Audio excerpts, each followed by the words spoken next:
السلام علیکم، میں ہوں آپ کی ہوسٹ سیدہ فریال فاطمہ۔ قائم ٹی وی کی جانب سے پروگرام دین اور دنیا میں ایک بار پھر سے خوش آمدید۔ آج ہمارا موضوع گفتگو ہے اولاد کے حقوق، اور آج ہمارے ساتھ ہماری مہمان ہیں محترمہ عروس فاطمہ رضوی۔ السلام علیکم۔ وعلیکم السلام۔ کیسے مزاج ہیں آپ کے؟ الحمدللہ۔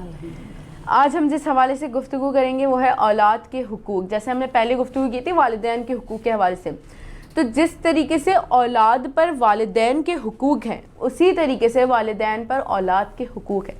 تو اس زمانے کی مناسبت کے حوالے سے کیا والدین اپنے اولاد کے حقوق کو پورا کر رہے ہیں؟ اس حوالے سے آپ کیا بیان کرنا چاہیں گے؟ جی، اعوذ باللہ من الشیطان الرجیم، بسم اللہ الرحمن الرحیم، الحمدللہ رب العالمین، والصلاۃ والسلام علی اشرف الانبیاء والمرسلین، ونبینا وحبیب قلوبنا وشفیع ذنوبنا وطبیب نفوسنا سیدنا و مولانا ابی القاسم محمد صلی اللہ علیہ وسلم وعلی بیتہ الطیبین الطاہرین المعصومین المظلومین ولعنۃ اللہ علی اعدائہم اجمعین۔ سب سے پہلے میری جانب سے تمام سننے والوں کو، دیکھنے والوں کو اور آپ کو اور تمام ٹیم کو سلام عرض ہے۔ وعلیکم السلام۔ اور بہترین موضوع کہ جس پہ گفتگو ہمارے یہاں بہت کم ہوا کرتی ہے، والدین کے حقوق پہ تو بہت بات ہو جاتی ہے، بے شک، لیکن اولاد کے حقوق پہ ہمارے یہاں اس طریقے سے بات نہیں ہوتی، اتنی واضح ہمارے یہاں یہ چیز نہیں ہے۔ بہترین موضوع کا آج آپ نے انتخاب کیا، اور کوشش کریں گے کہ انشاءاللہ اس مختصر سے وقت میں کہ اس کو ہم بیان کر سکیں۔ سب سے پہلے میں اپنے کلام کی ابتدا کروں گی صحیفہ سجادیہ میں۔ علی ابن الحسین علیہ السلام ارشاد فرماتے ہیں ایک دعا میں کہ جو اولاد کے حق میں دعا ہے، آپ ارشاد فرماتے ہیں بار الہ، اپنے بچوں کو تربیت دینے، ادب سے آراستہ کرنے اور نیکیوں سے سجانے میں تو میری مدد فرما۔ یعنی امام علیہ السلام نے یہاں اولاد کے حقوق کو کس طریقے سے بیان کیا کہ بہترین حق کے والدین کے اوپر جو بنتا ہے سب سے پہلا وہ کیا ہے کہ وہ اپنی اولاد کی تربیت بہترین کریں۔ سبحان اللہ، بے شک۔ دوسرا کہ ان کو ادب سے آراستہ کریں اور ان کی رغبت جو ہے وہ نیکیوں کی طرف بڑھائیں، اور ان کو آداب سے آراستہ کرنے میں، ان کے اخلاقیات کو آراستہ کرنے میں جو ہے وہ بہت زیادہ توجہ دیں، اور ایمان بھی خدا سے اس سلسلے میں مدد طلب کر رہے ہیں، اور یقیناً ہم بھی خدا کی مدد سے اپنی اولاد کے حقوق کو ادا کریں۔ اپنے اولاد ہم یہ دیکھتے ہیں کہ ہمارے ہاں اولاد کے اس حوالے سے حقوق کی ادائیگی نہیں ہے کہ جو دین اسلام ہمیں بتا رہا ہے۔ بے شک، دین اسلام نے اور بالخصوص رسول خدا نے ہمیں ایک بہت بہترین سا ایک اصول بنا کے دیا اولاد کی تربیت کے حوالے سے، اس کے حقوق کے حوالے سے۔ رسول خدا ارشاد فرماتے ہیں کہ پہلے 7 سال تمہارا بچہ تمہارے لیے جو ہے وہ بادشاہ ہے اور تم اس کے غلام ہو۔ صحیح۔ یعنی آپ نے بالکل اس طرح اس کے ناز نخرے اٹھانے، اس طرح اس کی ہر کام کو انجام دینا ہے کہ جس طرح کوئی بادشاہ حکم دیتا ہے اور اس کا غلام اس کے امور کو انجام دیتا ہے۔ لیکن وہاں پہ بھی تربیت کے پہلو کو مد نگاہ رکھتے ہوئے، یعنی حد سے زیادہ بعض لوگ لاڈ پیار میں بھی یہاں پہ جو ہے ان کے حقوق کو پامال کر رہے ہوتے ہیں۔ یہ بھی حقوق کی پامالی اگر آپ حد سے زیادہ ان کو لاڈ پیار کر رہے ہوتے ہیں۔ پھر رسول ارشاد فرماتے ہیں کہ اگلے 7 سال یعنی 7 سے لے کے 14 سال اب وہ تمہارا غلام ہے اور تم اس کے آقا ہو۔ اب تمہیں تربیت کس نہج پہ کرنی ہے، یعنی بچہ اب اس دور میں داخل ہو گیا ہے کہ جہاں اب تمہیں اس کو کام دینا ہے، اس سے تمہیں کام لینا ہے، اس کی تربیت اس حوالے سے کرنی ہے، یعنی اس کا حق یہ بنتا ہے کہ اب وہ تمہارا غلام ہے اور تم اس کے آقا ہو۔ اور تیسرا جو مرحلہ ہے 14 سے 21 سال، رسول خدا ارشاد فرماتے ہیں اب وہ تمہارا مشیر ہے، یعنی اب تمہیں پتہ چلے گا جو تم نے تربیت کی ہے 14 سال اب اس کا نتیجہ آنے کا وقت ہے، یعنی اب وہ تمہارا مشیر ہے، اس سے تم مشورہ کرو، اب مشیر کی طرح سے وہ تمہارا وزیر ہے۔ لہٰذا رسول خدا نے یہ حقوق بیان کر دیے کہ کس طریقے سے تربیت کرنی ہے اور کس طرح سے ان کے حق تمہارے اوپر سبحان بنتے ہیں۔ اللہ۔ اور اگر میں بہترین ایک مثال دینا چاہوں کہ دیکھیں اولاد کا حق کیا ہے، والدین اس کے لیے ماڈل ہوا کرتے ہیں ایک اولاد کے لیے، اور جس روش پہ والدین چل رہے ہوتے ہیں وہی بچے کی جو ہمیں تربیت میں بھی نظر آتا ہے۔ حقوق کیا ہیں اولاد کے؟ بہترین میں آپ کو مثال دوں حدیث کے ساتھ۔ ہمارے ہر گھر میں حدیث قصہ الحمدللہ پڑھی جاتی ہے، بہت زیادہ معروف ہے، بہت زیادہ مشہور ہے۔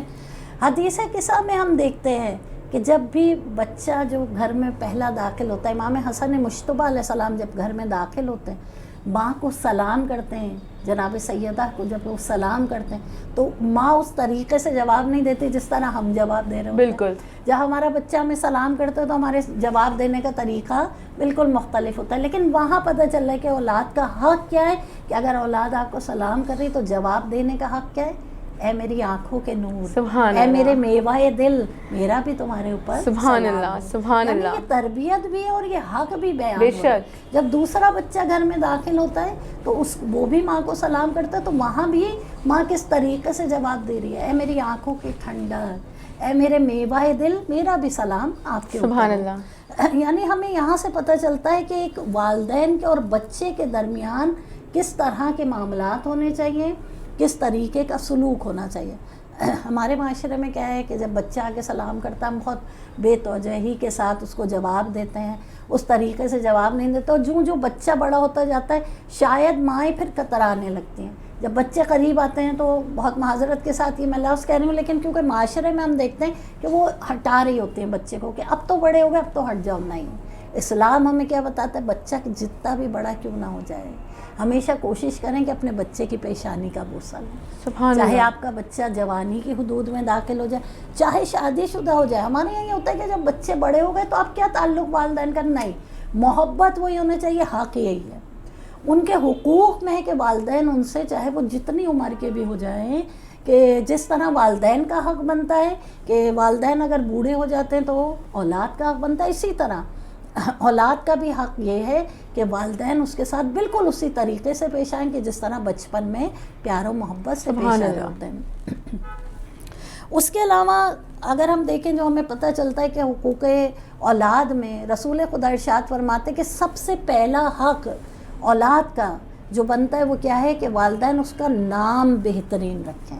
سبحان ہم اللہ، دیکھیں بامعنی نام، آج ہم دیکھتے ہیں بالکل، زمانے میں بہت سے لوگ جو ہے ایسے نام اپنے بچوں کے رکھ رہے ہوتے ہیں جس کے کوئی معنی معنی نہیں نہیں ہوتے۔ ہمارے یہاں تو ماشاءاللہ 14 ہستیاں ایسی ہیں کہ جن کے اتنے سبحان اللہ، القاب، اتنے بہترین بے شک، نام اور جن کی کنیتیں ہمارے بے پاس شک، موجود ہیں، اور ہم چاہیں تو کربلا والوں کے نام اور اس طرح کے بامعنی نام ہمارے پاس موجود ہیں کہ جس کے ذریعے دیکھیں یہ چیز بھی افیکٹ کرتی ہے، یہ بھی اثر رکھتی ہے کہ اگر نام آپ رکھ رہے ہیں تو نام کا بھی اثر ضرور ہوتا ہے شخصیت کے اوپر۔ لہٰذا رسول خدا فرماتے ہیں کہ سب سے پہلا حق اولاد کا جو والدین کے اوپر ہے وہ یہ ہے کہ اس کا بہترین نام رکھا جائے، اس کی بہترین تربیت کی جائے، اس کو اخلاق حسنہ سے آراستہ کیا جائے، اس کو عبادت الہی کے اوپر اس کی تربیت کی جائے، یہ اس کے حقوق ہیں۔ اس کے علاوہ چند پوائنٹس میں نے یہاں پہ نوٹ کیے تھے کہ جس میں چاہتی ہوں کہ ان کو میں بیان کروں کہ اولاد کے حقوق میں سے پہلا یہ کہ اولاد کی پرورش کے لیے نیکی سے کریں، بالکل نیکی کی راہ پر اس کی تربیت کی جائے، یہ اس کا پہلا حق ہے۔ بے شک، دیکھیں کہ اگر گھر کی تربیت جو ہوتی ہے نا وہی انسان کی شخصیت بناتی ہے۔ بالکل، اور شروع کے جو بچے کے سال ہوتے ہیں نا، جس طرح میں نے ابھی بیان کیا 7 سال، آپ کے بچے کی شخصیت جو ہے وہ 3-4 سال میں مکمل ہو جاتی ہے۔ ہم یہ سمجھ رہے ہوتے ہیں ابھی بچہ بہت چھوٹا ہے، ابھی تو اس کے اوپر بہت کام کرنے کی ضرورت ہے، لیکن آج ہمیں اسلام تو ہمیں پہلے ہی بتا چکا، آج ہمیں میڈیکل بھی بتا رہی ہے کہ بچے کیا آپ کی جو تربیت ہے اس کا جو ذہن ہے وہ 4 سال میں 3 سال میں بن چکا ہوتا ہے، آپ کو اس کی کردار سازی ہو چکی ہوتی ہے۔ لہٰذا اسلام تو ہمیں اس کی پیدائش سے پہلے کی بھی تربیت کے مراحل بتا رہے ہیں، لیکن جب ہم اولاد کے حقوق پہ بات کرتے ہیں تو یہ کہ نیکی کے ساتھ اس کی جو ہے وہ پرورش کی جائے، اس کا پہلا حق ہے۔ دوسرا حق اولاد کے لیے یہ تمام جو پوائنٹس ہیں یہ روایتوں سے نکالے میں وہ جو بیان ہوا کہ حلال غذا کھلائے اپنی اولاد کو، یہ بھی ایک بہت بڑا حق ہے۔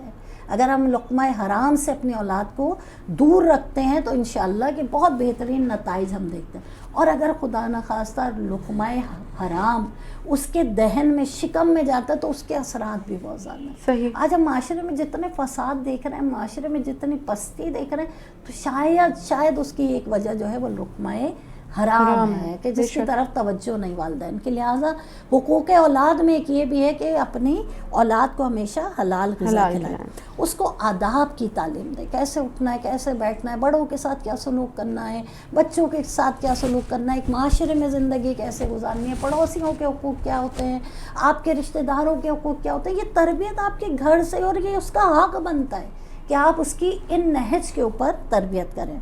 تواضع اور انکساری کی تعلیم دیں. تواضع اور انکساری کتنی بہترین صفت ہے.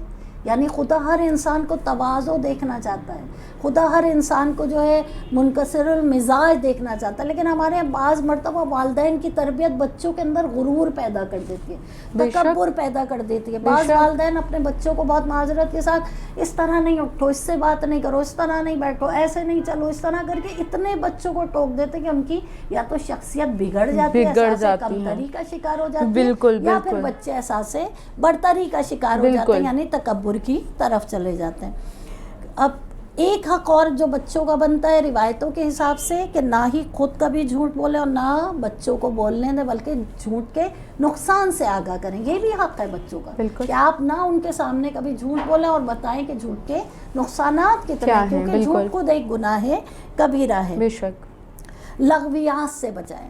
آج کے زمانے میں ہم دیکھ رہے ہیں کہ ہمارے بچے بہت زیادہ لغویات میں, کہ جس طرح اگر موبائل ان کے ہاتھوں میں ہے تو نہ جانے کیا کیا چیزیں ہیں سوشل میڈیا پہ کہ جو بچے دیکھ رہے ہوتے ہیں, یہ سب لغویات میں آتے ہیں. لہٰذا اپنے بچوں کو محفوظ رکھیں لغویات سے. یہ حق ہے بچوں کا, حقوق اولاد ہے کہ والدین کے اس چیز کا بھی خیال کریں. بہترین چیز ہے کہ قرآن کی تعلیم دے اپنے بچوں کو, اور قرآن فہمی کی بھی تعلیم دے. صرف قرآن کو پڑھنے کی حد تک نہیں بچوں کا آپ نے رکھنا ہے کہ بس پڑھوا دیا ہم نے, قرآن ختم کروا دیا. بڑے اعزاز کے ساتھ والدین یہ کہتے ہیں کہ ہم نے اپنے بچوں کو فلاں چھوٹی سی عمر میں جو ہے قرآن ختم کروا دیا. دیکھیں قرآن ختم کرنا بے شک ایک ثواب ہے, لیکن قرآن فہمی کی تعلیم دینا اصل میں یہ قرآن کیا ہے, کیا رہا ہے, یہ بچے کے حق میں شامل ہے, یہ بچے کے حقوق ہے, یہ اولاد کے حقوق میں شامل ہے کہ آپ اس کو قرآن فہمی دیں. آپ اس کے قرآن میں خدا کیا کہہ رہے ہیں, کیسا طرز زندگی خدا بتا رہا ہے, وہ ہمیں اپنے بچوں کو بتانی چاہیے. کھیل کود کا بھی وقت دینا چاہیے. آج ہم دیکھ رہے ہیں کہ ہمارے بچوں کو محدود کر دیا گیا, ہمارے بچوں کو گھروں تک محدود ہے. کھیل کود کے اندر کیا ہے, بس گھر کے اندر جو بھی ہے, نہیں. بچے کا حق یہ ہے کہ آپ اسے کھیل کود کے موقع فراہم کریں. ہاں یہ ہے کہ آپ اس کے وقت کی پابندی کریں, آپ اس کے اوقات کو اس طرح سے مینیج کریں کہ پڑھائی اپنی جگہ لیکن کھیل کود کے لیے بھی ضرور ٹائم دیں. بالکل اسی طرح کہ انہیں عبادت سکھائیں اور ہر عبادت میں انہیں شریک کریں. صرف نماز تک نہیں محدود کریں, روزے تک نہیں محدود کریں, بلکہ جس طرح ہمارے یہاں شبوں کے اعمال آتے ہیں, جس طرح عزاداری میں ہمارے یہاں بہت زیادہ بچوں کو ساتھ ساتھ رکھیں اور انہیں بتائیں کہ کا ثواب کیا ہے. اور دینی اور دنیاوی تعلیم دونوں. آج ہمارے یہاں توجہ کس چیز پہ ہے, دنیاوی تعلیم. آپ دیکھیں ہماری ماں بچے سے یہ تو ضرور پوچھے گی کہ تم نے ہوم ورک کیا کہ نہیں کیا, کل ٹیسٹ ہے تمہاری تیاری ہوئی کہ نہیں. لیکن کبھی کسی ماں نے پوچھا تم نے نماز پڑھی کہ نہیں پڑھی, کبھی کسی ماں نے یہ پوچھا کہ بیٹا آج آپ نے قرآن پڑھا کہ نہیں پڑھا.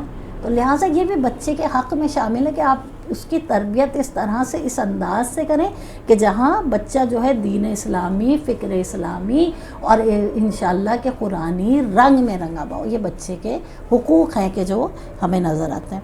اور قرآن میں اگر ہم دیکھیں تو سورہ انفال میں آیت نمبر 28 میں خدا ارشاد فرما رہے ہیں کہ جان لو کہ تمہارا مال اور اولاد تمہارے لیے آزمائش ہے. سبحان اللہ.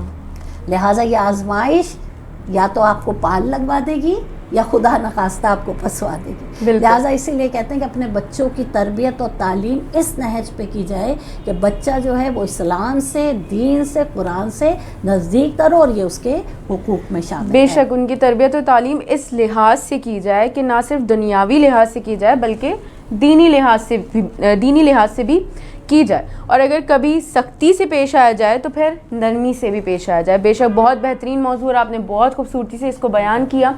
انشاءاللہ پھر ایک اور موضوع کے ساتھ حاضر ہوں گے. جب تک آپ اپنا خیال رکھیے, دیکھتے رہیے قائم ٹی وی. خدا حافظ.